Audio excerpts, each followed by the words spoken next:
Bengal serial update, ছোট পর্দায় ফিরছেন মধুমিতা। 7 বছর পর তিনি আবার বাংলা ধারাবাহিক নিয়ে আসছেন দর্শকদের সামনে। নীলা গঙ্গোপাধ্যায় ও সৌবার গঙ্গোপাধ্যায়ের নতুন নতুন প্রজেক্ট ভোলে বাবা পায়াকারাতে দেখা যাবে তাকে। তার বিপরীতে দেখা যাবে জনপ্রিয় অভিনেতা নীল ভট্টাচার্যকে, যিনি 7 মাস পর আবার সিরিয়ালে ফিরছেন। এই নতুন গল্পে মধুমিতা থাকবেন ঝিল চরিত্রে, এক সাধারণ মেয়ে যার নেশা গান গাওয়া, র্যাপ।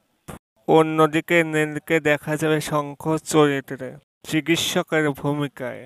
সিরিয়ালের প্রোমো ইতিমধ্যেই দর্শকদের সামনে এসেছে, আর সেই ঝলকেই মিলছে নতুন এক স্বাদ।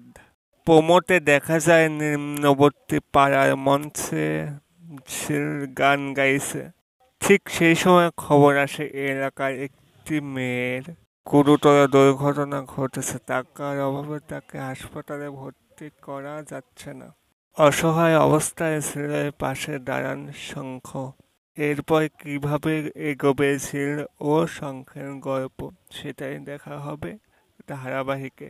মধুমিতার এই নতুন লুক দর্শকদের মনে করিয়ে দিচ্ছে তার সিনেমা টাংরা বুচ এর কথা। ব্যক্তিগত জীবনে ডিসেম্বর মাসেই তিনি বিয়ের পিঁড়িতে বসতে চলেছেন।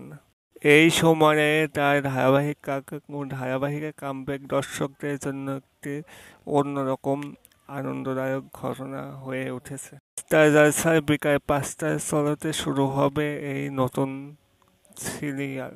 সেই সঙ্গে বদলে আসছে চ্যানেলের সম্প্রচার সময়সূচিতেও। গীতা LLB এবার বিকাল 5টায় দেখানো হবে। তো বন্ধুরা, এই ছিল এখনকার মতো আপডেট। নতুন কোনো আপডেট পেলে আমি সবাই আগে তোমাদের কাছে নিয়ে আসবো।